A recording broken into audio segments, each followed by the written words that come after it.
할렐루야. 6월 25일 금요일 아침 말씀을 묵상하며 주님과 동행하며 하루를 시작하기를 원합니다. 벌써 금요일이 되었습니다. 시간이 참 빠르게 지나간다고 느껴집니다. 저는 이런 생각이 들 때마다 떠올리는 기도의 한 구절이 있습니다. 오직 한 번뿐인 인생 속히 지나가리라. 오직 그리스도를 위한 일만이 영원하리라. 여러분들도 함께 고백하면 좋겠습니다. 오직 한 번뿐인 인생 속히 지나가리라. 오직 그리스도를 위한 일만이 영원하리라. 아멘. 여러분에게도 이 선언문과 같은 기도가 여러분들의 마음에 남게 되기를 소원합니다. 오늘도 주님을 위해 살기 원합니다. 주님 말씀하여 주시옵소서. 주님의 음성 듣게 하여 주시옵소서. 우리 함께 조용한 기도 드리며 나아가겠습니다.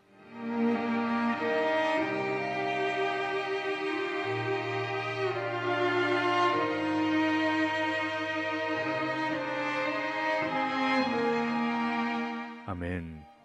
오늘 우리에게 주시는 하나님의 말씀은 출애굽기 30장 17절에서 38절까지의 말씀입니다. 여호와께서 모세에게 말씀하여 이르시되 너는 물두멍을 노수로 만들고 그 받침도 노수로 만들어 씻게 하되 그것을 회막과 제단 사이에 두고 그 속에 물을 담으라.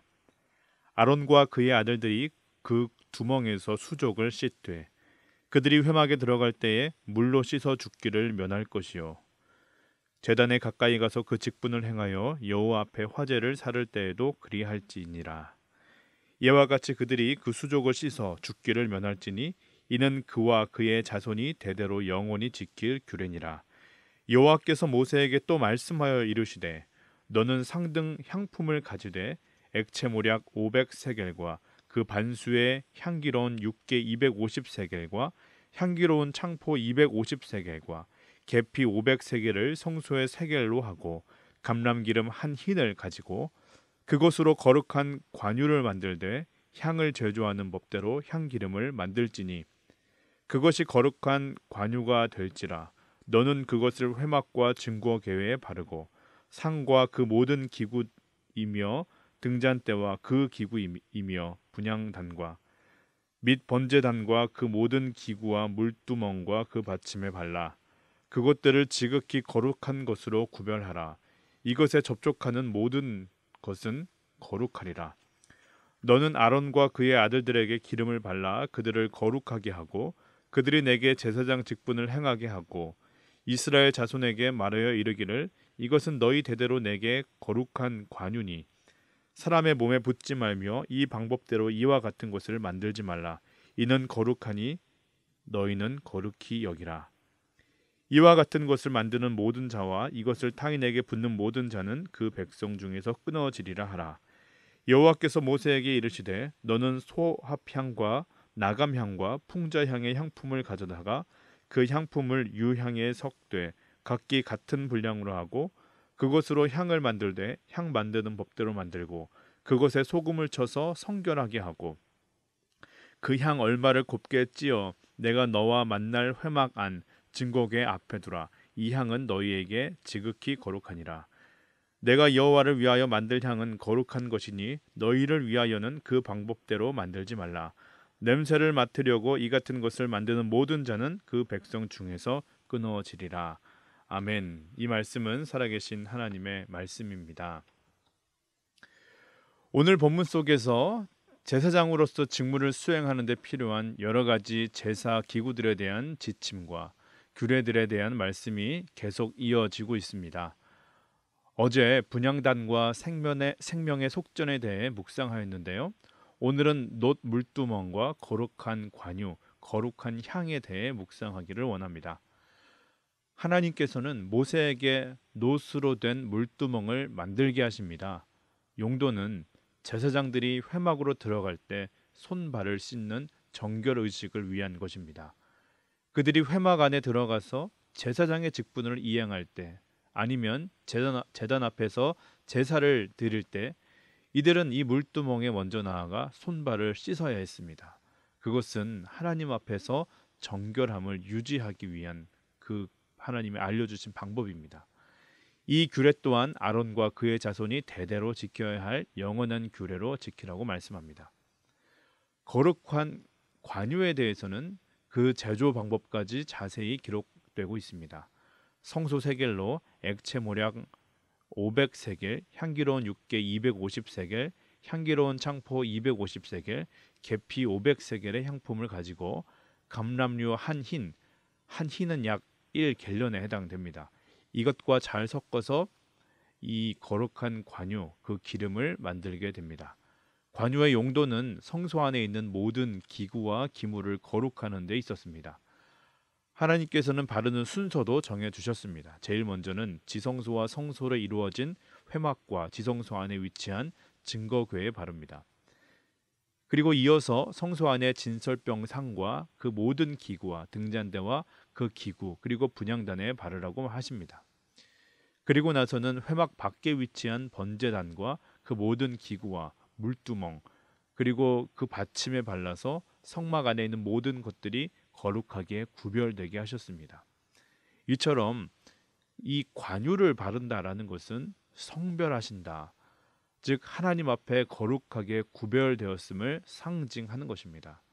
따라서 이 관유를 다른 용도로 사용하는 것을 금지하고 이 규례를 어길 경우 33절의 말씀처럼 그 백성 중에서 끊어지리라 강한 경고를 하고 있는 것을 보게 됩니다.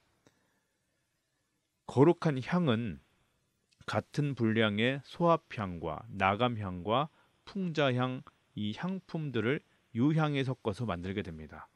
그리고 여기에 유향을 함께 섞게 되는데 흥미로운 것은 35절을 보면 거기에 소금을 쳐서 성결하게 하라 이렇게 얘기합니다. 여기서 소금은 이것을 거룩하게 하는, 구별되게 하는 그 용도로 사용되고 있음을 보게 됩니다.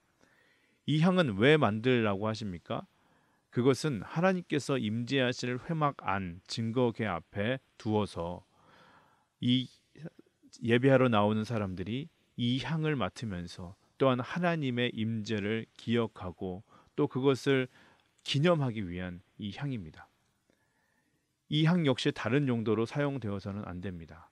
이 규례를 어길 시 관유와 마찬가지로 이스라엘 언약 공동체 구성원으로 인정받지 못하게 됩니다. 이렇게 놋 물두멍 그리고 거룩한 관유, 거룩한 향에 대해서 오늘 말씀하고 있습니다. 여러분들에게는 이 말씀이 어떤 은혜로 다가오십니까? 그리고 우리는 그 은혜를 우리의 삶 속에 어떻게 적용할 수 있을까요? 제사장이 회막으로 들어갈 때 그리고 제사를 드릴 때 가장 먼저 이 물두덩에서 손과 발을 씻어야 한다. 이것은 우리가 직관적으로 생각하여도 우리에게 정결, 이 씻음을 요구하시는, 깨끗함을 요구하시는 주님의 마음이 있다라는 것을 우리가 깨달을 수 있습니다. 우리가 이것을 문자적으로 적용하여서 예배를 드리러 올 때, 또 어떤 우리가 예배와 같은 어떤 그런 것에 참여할 때 꼭 목욕 제기를 해야 된다. 우리도 씻어야 된다. 이런 식으로 적용하는 것은 바람직하지 않습니다. 제가 최근 한 청년과 대화하면서 그 청년의 고백을 듣게 되었습니다. 최근에 예배를 드리는 것에 계속 답답함이 있었다고 합니다. 그러나 그렇다고 예배를 안 드릴 수도 없고 이 문제를 어떻게 해결해야 되는가? 결국 이렇게 해보기로 작정하였답니다. 예배 시간에 일찍 나와서 오늘 예배를 위해서 은혜 받기를 위해서 나의 삶을 돌아보고 회개하면서 기도를 해보자. 그러면 하나님께서 이 예배 가운데 은혜를 주시지 않겠는가? 그랬더니 정말 그 전과는 기도하기 전과는 다른 은혜들, 더 풍성한 은혜를 받게 되었다라고 고백합니다. 그러면서 하는 말이 아니 정말 하나님이 살아계시고 구하는 자에게 좋은 것으로 주시는 분이라면 이렇게 간구하며 기도할 때 은혜를 구할 때 은혜를 안 주는 것이 오히려 기적이 아닙니까? 이렇게 얘기하였는데 그 말이 제 마음에 남았습니다. 정말 그렇습니다. 오늘 이 말씀을 우리 삶 속에 적용한다면 이 청년의 이 반응이 좋은 본보기가 될 것입니다.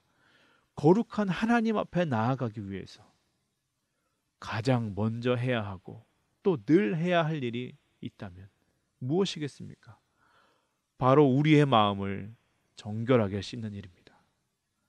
우리가 즐겨 부르는 찬양의 가사처럼 정결한 마음 주시옵소서. 오 주님, 정직한 영을 새롭게 하여 주시옵소서. 우리는 주님 앞에 나아갈 때마다 이러한 기도를 해야 됩니다. 회개해야 됩니다. 돌이켜야 됩니다. 깨끗하게 되어야 합니다. 그래야 비로소 하나님이 임재하십니다. 우리의 삶을 돌아보기를 원합니다. 우리는 어떠한 마음으로 하나님 앞에 나아가고 있는가? 어떠한 마음으로 예배의 자리에 나오고 있는가? 주님, 우리의 마음을 정결하게 씻어 주시옵소서. 이 고백이 제사장이 물두멍에 손과 발을 씻는 것처럼 저와 여러분들의 이 신앙생활 가운데 늘 함께 있는 고백되기를 간절히 소원합니다. 관유와 향을 만드는 것을 보면 참 흥미로운 장면들이 나옵니다. 그것은 그 재료들 하나하나 그 이름과 그 양까지 지정해 주는 것입니다. 야, 이렇게 자세하게 알려주시다니 이건 또 어떤 특별함이 있을까 신기할 정도입니다. 그것을 보면서 우리는 무엇을 깨달을 수 있습니까? 이 관유와 향이 어떻게 거룩하여지는가?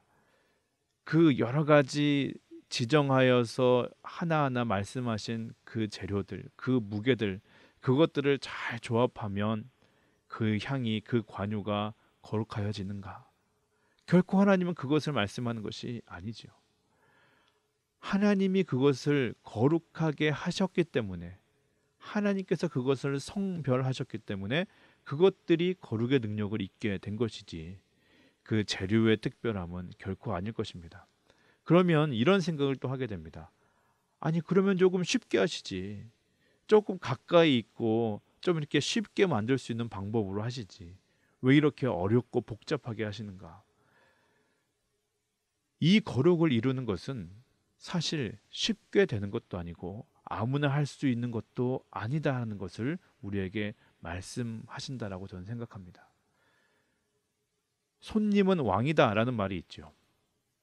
그런데 만약 이 말을 손님 스스로가 나는 왕이다라는 마음으로 식당을 방문하게 된다면 여러 가지 곤란한 일이 발생할 것입니다. 그러나 이 손님을 서빙하는 그 직원들이 손님은 왕이다라는 마음을 가질 때에는 도리어 좋은 일들이 생기게 될 것이죠. 이 손님은 왕이다라는 이 말은 손님을 서빙하는 그 직원들이 손님을 더 친절하고 잘 모시기 위해 가져야 할 마인드이지 손님이 가져야 할 마인드는 아닌 것이죠. 여러분, 은혜는 값없이 주어졌다. 누구나 거룩한 하나님 앞에 나아갈 수 있다. 물론 맞는 말입니다. 하나님의 십자가 사랑은 그 값을 매길 수도 없고 또 누구나 그 사랑 안에 거할 수도 있습니다. 그러나 이 말을 가지고 예수님의 십자가는 그 은혜는 공짜이다. 값싼 은혜이다. 그 사랑은 뭐 어디에나 있는 흔한 사랑이다. 라고 받아들인다면 그것은 대단한 오해입니다. 하나님은 우리를 거룩하게 하십니다. 그러나 그 거룩은 그냥 얻어지는 것이 아닙니다. 하나님이 지시하는 대로 온전히 순종할 때 주어지는 것입니다. 그것은 때로 굉장히 어려워 보이고 부담스러워 보입니다. 그러나 온전히 그 지시대로 순종해야 됩니다. 그리고 그렇게 할 수 있습니다. 주님은 우리에게 불가능한 일을 지시하시면서 도저히 구할 수 없는 재료, 도저히 구할 수 이렇게 만들기 어려운 그러한 배합을 주시면서 이렇게 하지 않으면 너희가 거룩한 관유를 만들 수 없다. 거룩한 향을 만들 수 없다. 이렇게 말씀하지 않습니다. 주님은 우리가 주님께서 지시하는 그대로 순종하는 것, 그것을 원하시는 것이지요. 오스왈드 챔버스 목사님의 말씀으로 오늘 말씀을 마치고자 합니다. 주님께서 보여주신 것에 순종하라. 그러면 즉시 다음 것이 펼쳐질 것이다. 성령의 역사에 대해 많은 연구를 하지만 단 5분의 담대한 순종이 햇살처럼 시야를 밝게 한다. 언젠간 이것들을 이해하게 될 것이다 라고 생각하지만 지금 바로 우리는 이해할 수 있다. 연구가 아니라 순종이 주님의 뜻을 이해하게 한다. 한편의 작은 순종으로도 하늘이 열리고 하나님의 심오한 진리를 즉시 알게 된다. 당신이 이미 알고 있는 것을 순종하기 전에는 하나님께 결코 더 많은 진리를 하나님께서는 결코 더 많은 진리를 계시하지 않으신다. 우리 오늘 이 말씀 묵상하면서 하나님 앞에 나아가기를 원합니다. 주기도문 하시겠습니다. 하늘에 계신 우리 아버지여, 이름이 거룩히 여김을 받으시오며 나라의 임하옵시며 뜻이 하늘에서 임한 것 같이 땅에서도 이루어지이다. 오늘날 우리에게 일용할 양식을 주시고 우리가 우리에게 죄 지은 자를 용서한 것 같이 우리의 죄를 사하여 주옵시고 우리를 시험에 들게 하지 마옵시며 다만 악에서 구하옵소서. 대개 나라와 권세와 영광이 영원히 있사옵나이다. 아멘. 오늘도 함께 기도하며 나아갈 때 오늘 말씀을 기억하면서 이러한 기도 드리기를 원합니다. 주님, 우리의 마음을 늘 돌아보며 점검하기를 원합니다. 우리 안에 정결한 마음을 주시옵소서. 구별된 마음으로 주님 앞에 서기를 원합니다. 주여 인도하여 주시옵소서. 또한 기도할 때 주님, 거룩으로 나아가기를 원합니다. 그 방법이, 그 과정이 어렵고 부담스럽게 느껴지지만 그러나 그 과정 가운데 주님께서 함께 하실 것을 믿습니다. 주님의 말씀에 온전하게 순종하며 나아갈 수 있도록, 그래서 주님께서 명하신 그 거룩함을 이룰 수 있도록 우리와 동행하여 주시옵소서. 우리 함께 기도하며 나아가시겠습니다.